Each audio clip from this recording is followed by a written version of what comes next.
are going to see the completed project for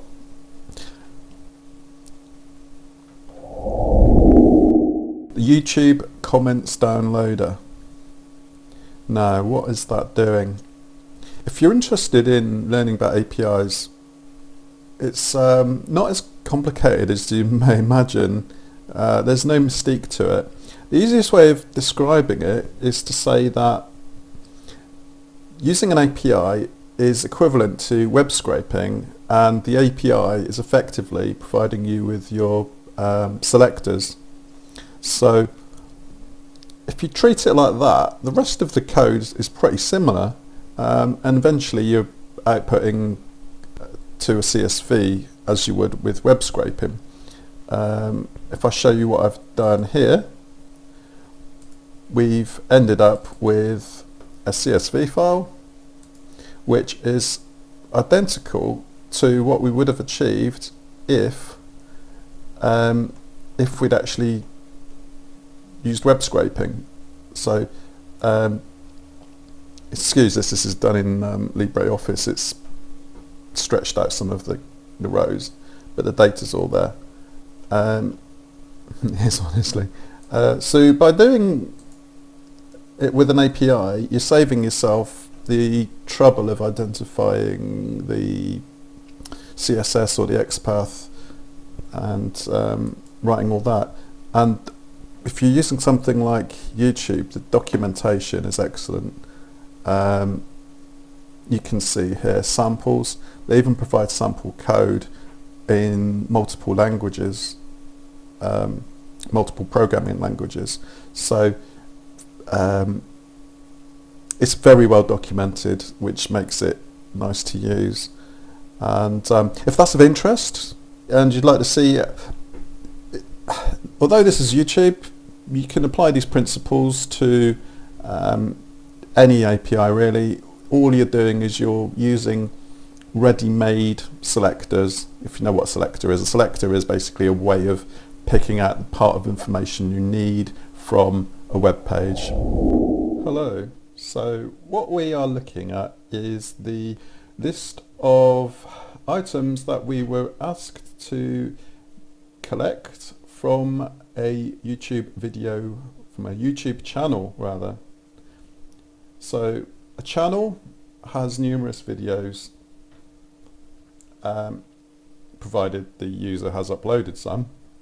That's the whole point of a YouTube channel after all. So we're asked to collect the video titles, the video ID and the video description.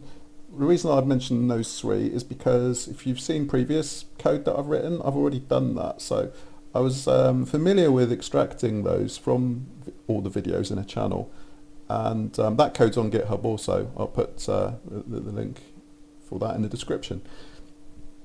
The new items that we were required to collect were subscribe counts, likes, dislikes, views, published date, comment count, comment text, comment likes and dislikes, comment author. And the original request mentioned Scrapey, but there's absolutely no need to use Scrapey on this occasion because the API provides all of those resources, as Google calls them, their resources. And they also provide sample code, which if you go to developers.google.com/YouTube/v3/code_samples, you will see where they list nice selection of samples for you to use. So no point reinventing the wheel. First thing I did again was go and get some of the, there we go, some of the sample code, sample Python code for youtube.videos.list. And provided you've signed up for an API key, which is very straightforward, it's nothing to fear. Provided you've got that and you can identify the ID of the channel, which you would get from the, easily get from the URL in the address bar of your browser, you will then see, once you've set it up, you will be able to request parts parts, once you've created a YouTube object, you are allowed to collect parts, which are things like ID, statistics, and they're all effectively different categories with more categories inside. So you get a response, and once you've got that response, you can print that and you can view that as a JSON dictionary, and then you can manipulate it because it's typically one large dictionary, or it may have a dictionary with lists inside, and that's when it starts. It doesn't get confusing, but then it's when it starts getting a little bit more involved, shall we say. So, YouTube Data API version 3 code samples. If you're wanting to do this yourself after watching my video, then you will need to reference this if you're doing anything different to what I've done here. If you want to just copy what I've done, then I don't have a problem with that. So, extract comments, YouTube comments list per video, run with API key in separate file. Now, I've written this for somebody, so I've put their API key in a separate file. You just call it a sensible name, API underscore key, and just put one line in then, and then off you go. So there's plenty of videos out there on how to get an API key. I've mentioned that in the past. So my code. So actually, if we go and look at the end of it to start with, I'll drag right down to the bottom. As you've probably seen, if you've watched the part 1 or part 2 of these videos on this project, you'll be familiar that I was instantiating the object. So I'm using classes here. We make a YouTube object. So now that it's finished, what I've also added in is a get subscriber count. Subscriber count was, obviously that's not unique per video, that is per channel. So that's why I've had to handle that differently. Get channel videos, so that obviously if you've got 100 videos, it will get the video IDs of those 100, because obviously we need those IDs to be able to then go and extract the comments and the likes and the views for each one. So yeah, it's a bit like Scrapey, you're kind of dropping down one level. So then I save the descriptions. I save those to a JSON file. That's the video ID, title, and so on. The request comments is what actually gets the next level down, which is the comments, the likes, the favorites, and so on. So as you can see just above, it all ends up being written to a nice big CSV file using csv.Dictwriter. If the file, what I'm doing is I'm actually, just go up here, I'll show you. I'm appending to the CSV file. So if the file already exists, then I don't want to write another header, because you don't want a header in the middle of loads of rows of data. So what I'm saying here is, if the file doesn't exist already, then write the header. So if it does exist, then don't write the header. What I'm also doing is, because some videos don't have they don't have any likes or dislikes,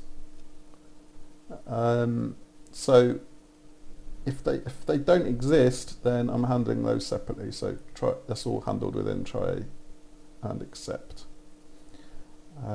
Okay, so let's go back up to the start, and I'll just talk you through some interesting, or what I consider interesting issues that I had with writing this. So as you can see, I've instantiated all of these variables to start with, empty, and then the channel ID. Okay, so the channel ID, that is what you will get from the URL. Or if you hover over, let me just show you, if you don't know how to get the channel ID, I'll just quickly show you.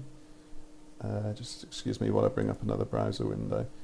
So just bear with.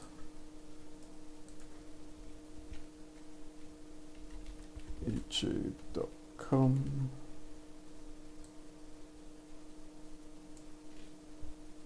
Okay, so if you want to get the channel ID, sorry about that, I hate those adverts, it's so annoying, aren't they? There we go. So what I did there was I clicked on the user's logo, and there you go, that's the channel ID. So the channel ID, you'll become familiar with recognizing channel IDs rather than video IDs. The channel ID is actually longer, I believe. So yeah, channel ID, that goes in there. And we've instanced here from 23 down to, sorry.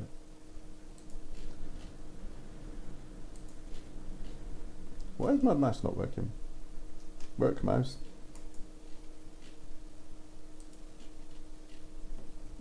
Back in a sec.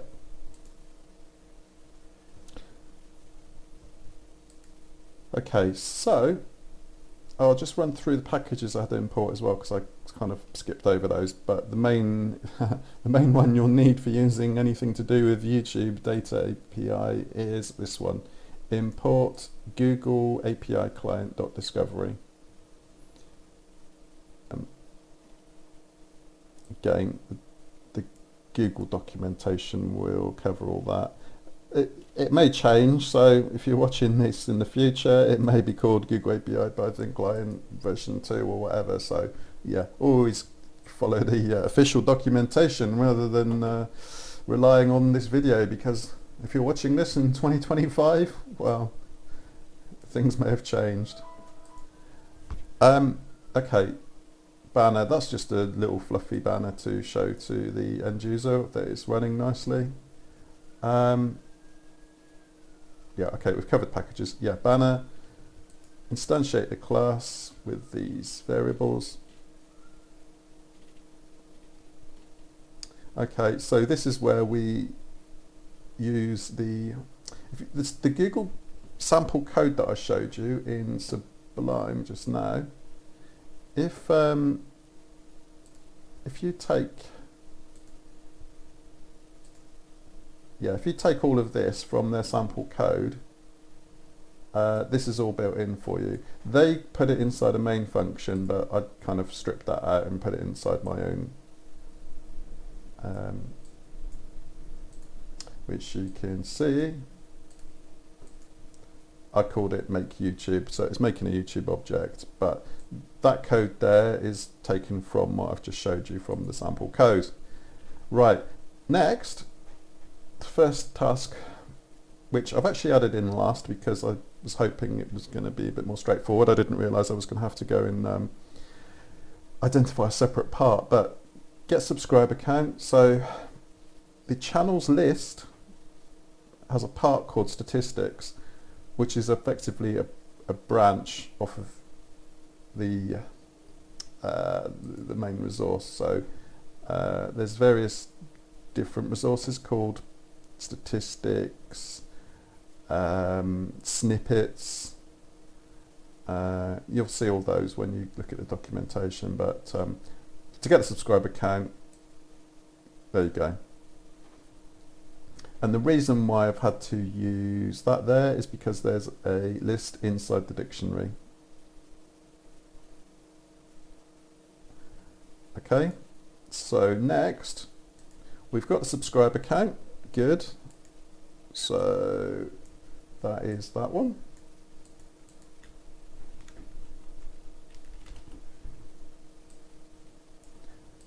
Then here comes the main one. So channel info. We need to get the list of all the videos. We do that by using the YouTube object with channels.list content details. and that returns a resource which we can then pass. And once we've done that, we can pick out the snippets as parts. And once we've got those snippets, the snippet is the bit that contains the video IDs and the titles and the descriptions. Be careful when using snippets, because snippets actually, the word snippet is used in at least 2 places. So you could be using snippet at a top level, you could be using snippet down at a sub level. Okay, and then it's looking to see if there's the next page, so if it's gone off more than the number of results, and then it goes off and gets the next page of videos.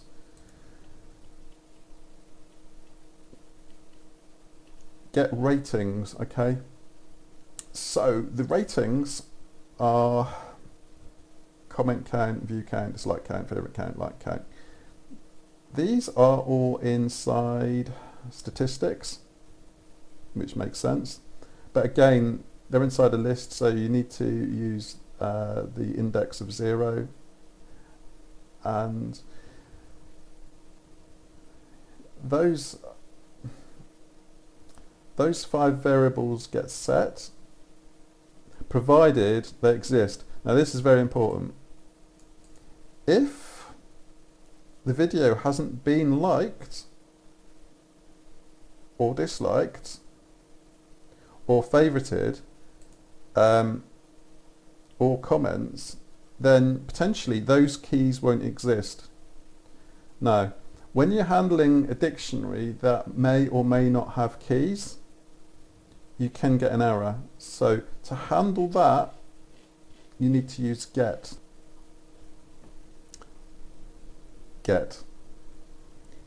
When you're getting a value from a dictionary, you use the parentheses instead.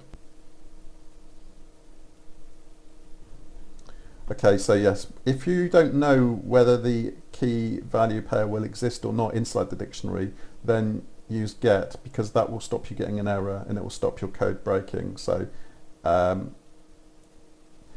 tp.get, so basically I've created a variable which is equal to items first index statistics, and then I want to use get to get the comment count, which is basically that plus comment count if it was written out in full.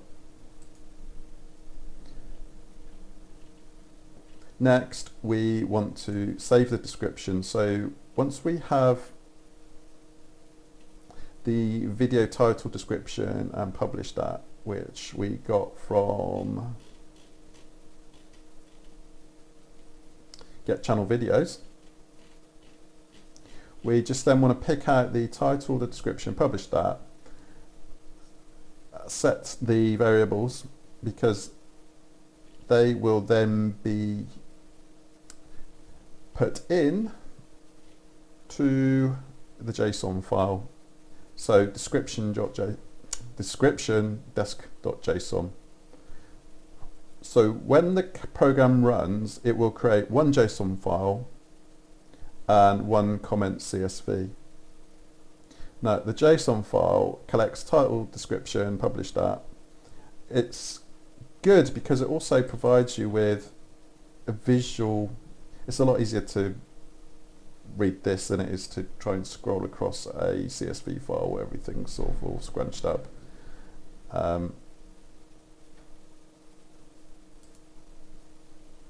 So I've left that in because I think it's a nice way of doing it, and the end user can then see what they've got.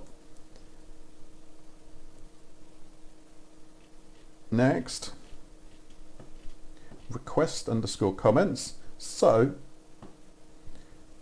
I'll put a note in there.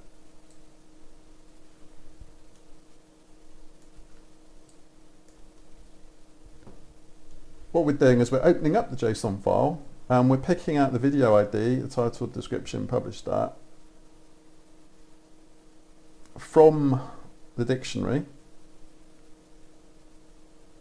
and then we want to go off and also based on that video ID that we've just extracted from there, see there, there, we then want to pick out the number of comments,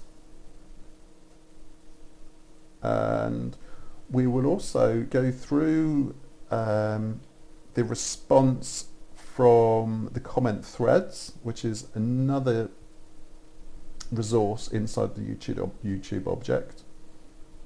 So we've got snippet and we've got replies. So we are then picking out the like counts, the author display name, published at, text original. So this is handling the comments. And there could be any number of comments per video, or there could be none. So by this point we've got all of the comments, we've got a title, description. Effectively we have all of these. So then we want to run make CV. Make CV will put all of these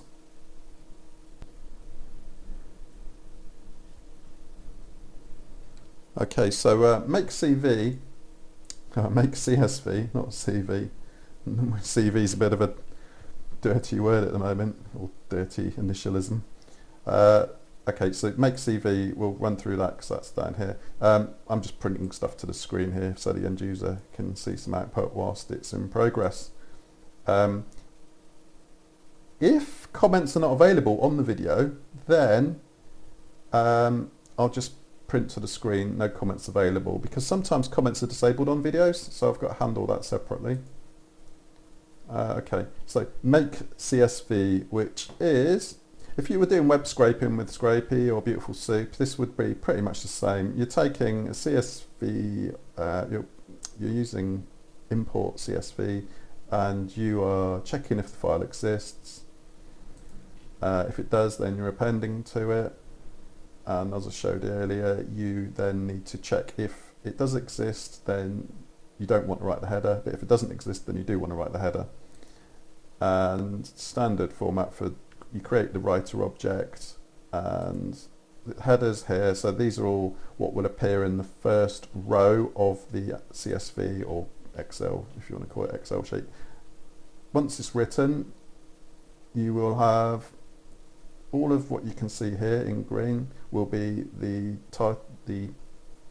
descriptions, titles of each column, and these will be the values which we've collected, and we're looping through we're iterating through all of these.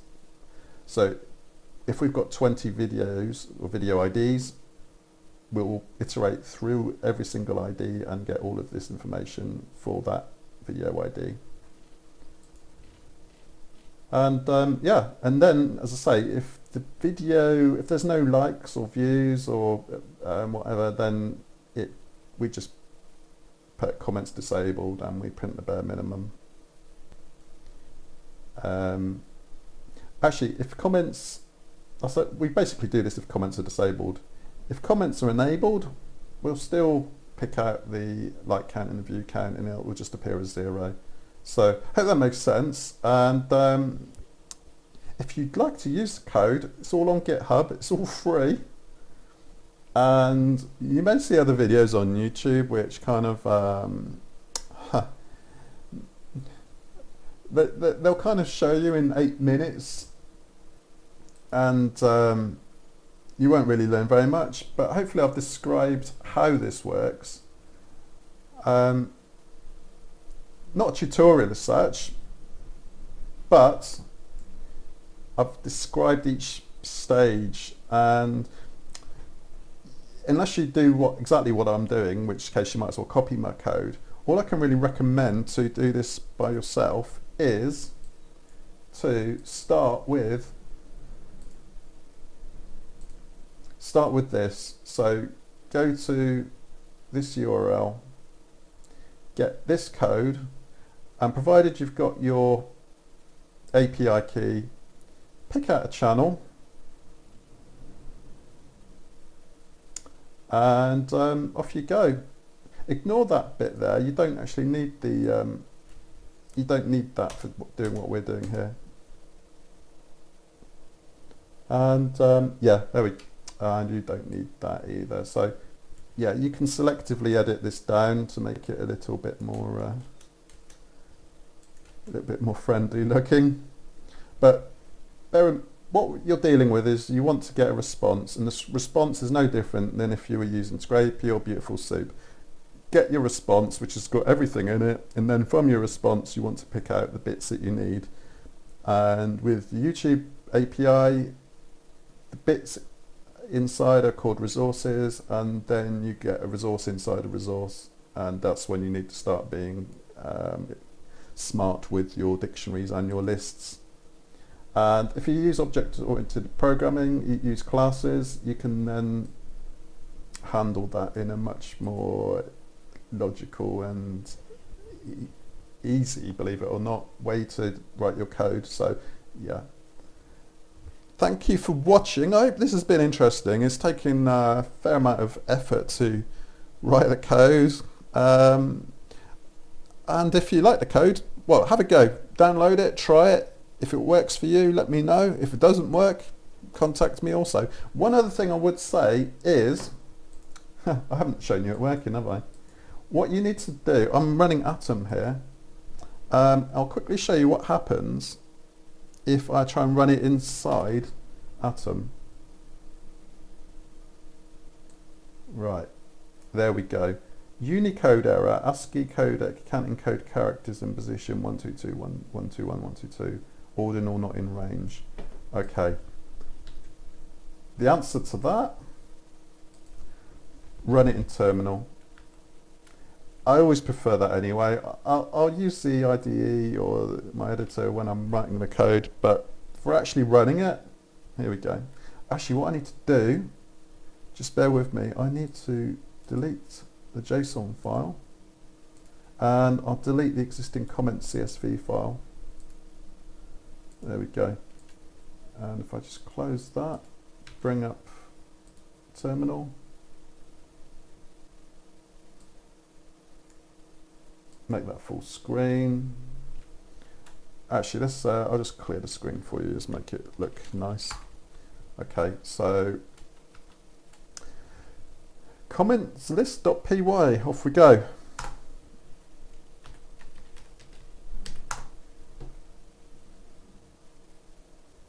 And the example site I'm doing this for is a channel about cryptocurrency, and there are approximately 50 to 60 videos, I believe. There we go. Writing to CSV, adding to CSV, all done. Check comments.csv. So if we come back into here, what's the time now? Friday, 11:17. We'll see a comment CSV made it 11:17. I'm actually going to, against my better judgment, I'm going to copy this and I'm going to open it in Excel because it's just slightly more viewer friendly at this point. And here we go. This is the comments CSV file which was made at 11:17. And you can see the video IDs, column 1, title, description, comment. That is the actual comments which we've not put in for this. Let's hide that. So publish that. This is when the video was published. Yeah, the author display name, that's the that's the name of the author who published the comment. So as you can see, I don't know what happens there. It just displays the first author name. Okay. Number of comments, video dislikes. Yeah, so we've only actually got one video that's been disliked. favourites, nobody's favourited, no. Video likes, it looks like there's only been one video and it's been like 25 times. Video views, okay. And channel subscriber count. So that's the same throughout, obviously, because that covers the entire channel, it's not specific to the video. Right, so I've done a little bit of troubleshooting and identified that there was a comment on, funnily enough, on the line for the comment. I've removed that. The code now works. I generate the CSV with all of the values that I'm seeking. There's a slight anomaly though, and that is when I use the recommended code from the YouTube example for the Python code, I get this, which actually I've gone through and highlighted in red the problematic comments, and as you can see, it's spam. It looks to me like it's returned even the comments that have not been approved by the channel owner. So there's somebody here trying to sell DVDs or something like that. So you can see that column, I think it's column G, yeah, number of comments, and it says 0, but the comments field is actually returning a comment in it. So that's, I don't know, just something to be aware of, and that is something I may look at in a future project. I'm not going to delve into it too deeply at the moment because it would mean rewriting most of my code, and as you can see, every other field column is working correctly. These in green I've just identified, they're fine. The actual, the person who commented left the same comment on 2 videos, that's why it's there. It's not my code duplicating anything, honest. And yeah, that one as well, that had 1 comment, that was all present and correct. I have looked into retrieving all of the comments for a given channel. However, you can easily go past the limit of 100. If I show you up here, there was a max results 100. That can apply to any resource. Potentially you could have 1,000 comments, and eventually you're going to use up your API quota. And who really wants 1,000 comments? Unless you're writing a special script to only extract comments, then I think that could easily mess up the rest of your code. So that's my excuse, I'm sticking to it. I think a potential future project would actually be to solely concentrate on downloading the comments, and then, for instance, you could extract, I know there's something called sentiment that you can do with sort of share price or stock market forums where people comment on shares or on Bitcoin, and potentially you could extract all of the comments from a forum, and then you could kind of assess whether there's a positive or negative sentiment just by regular expressions or whatever, and searching through all of the content for certain keywords. So then yes, you would want to extract every single comment. What I ended up doing here was just extracting the first one. So that's that. I hope that's tied up that loose end, and as I say, just beware that if you do this, potentially the first comment won't actually be the first one that shows on the screen. For instance, let me just drag my browser across if I can. For instance, if you look at, for instance, this one, the first comment is "Love the Swanage Railway." However, the comment that shows in the Excel file is something like "I am coming to the gala." So Let me just find that one. Yeah, I am coming to the gala. You see it?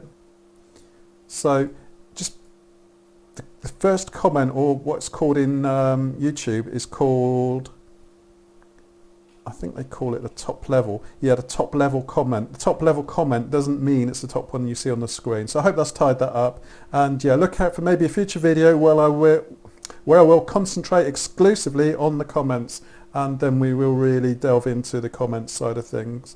So here we've gone through and we've extracted all of these nice bits of information. So yeah, comments would